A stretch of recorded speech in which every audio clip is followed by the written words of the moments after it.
Okay, so when did you start learning English in China? I think I started when I was like 4 in kindergarten. We had this like after school program. So it was like twice a week, like an hour each time. So most of your peers were learning English then too?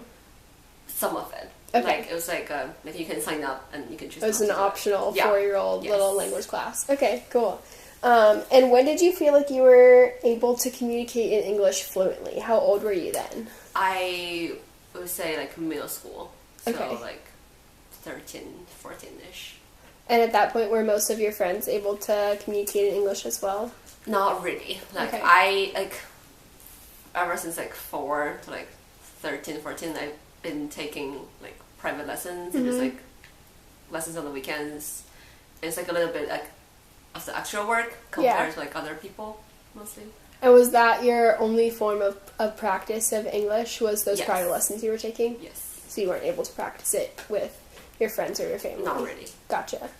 And then when you moved into high school, were you still the only one of your friends who was speaking English?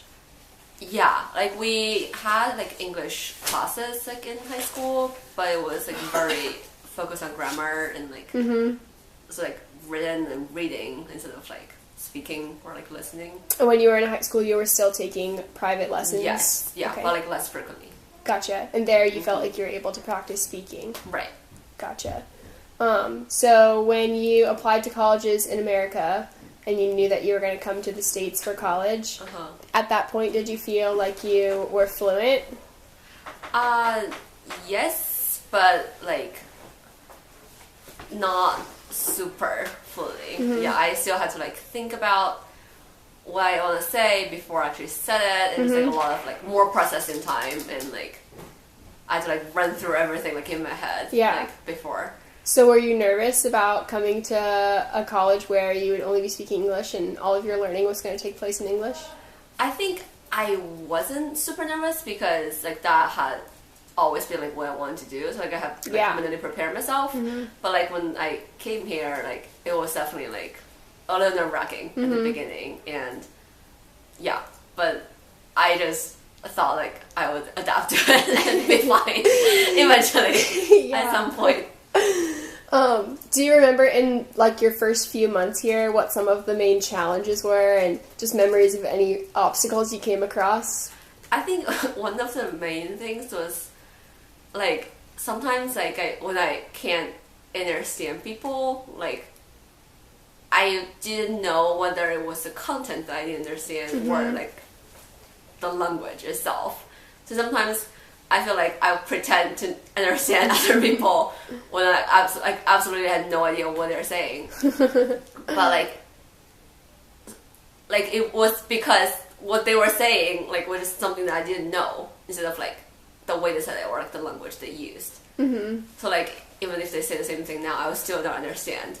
But I didn't know whether it was the language obstacle or like the understanding and now you the feel information. Like now you feel like you're able to make that distinction Right. a lot better. So do you feel like the fact that English is your second language, though you started learning it very young, do you feel like that has affected the friendships you've made here or the place you feel like you have in American society in any way?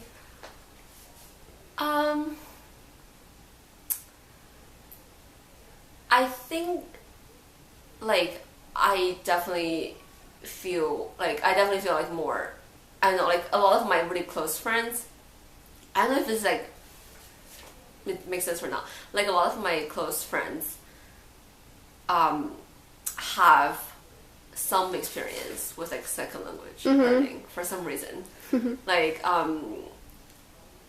one of them like spent like a couple summers in like Nicaragua, and just like so like we have been like talking about like how that experience kind of like shaped her, and like which is like very similar to like my experience here, and like a lot of my friends are like first generation like Americans like whose parents came to the States like from like some like China or like Korea or like other Asian countries.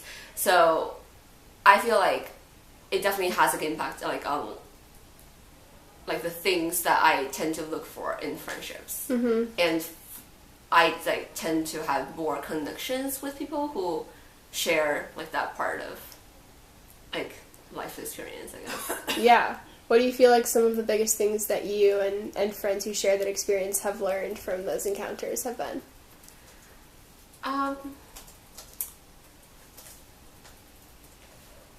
I think it's like the appreciation for,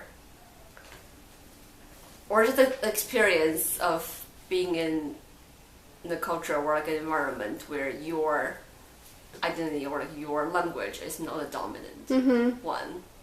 I feel like that definitely like changes your perception of the world and yourself. Yeah. And like it leaves like a mark in your personality. And I feel like it might be some like humility or just like understanding for people in different positions like in the society. Yeah.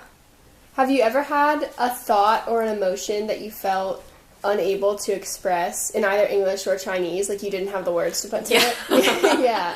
Yeah, like I feel like a lot of the super like theological or like spiritual things like I have no idea. I just like have this like cluster of like thoughts in my mind, and when someone else like says something, like I'll be able to identify whether it resonates with my thoughts or not, but I can't like get it out of my brain. Yeah. Yeah, but I like recognize if it's like something other people have said or Yeah. Do you ever feel like that process of not necessarily being able to translate your thoughts into words like prevents you from expressing your whole self to people in either English or Chinese, depending on which language environment you're in? I think so. And like in my experience, I feel like the more time I have with people, like the longer I have, the more I'll be able to get out. Like so like if I spend like a lot of time with one friend, or when I spend like a lot of time talking to my parents like in Chinese, like I'll eventually find some way to like get like 80% of my thoughts out. But like that takes like a lot of time, which not everybody has. And especially like in bigger discussion, like bigger groups, it's like hard to get that too.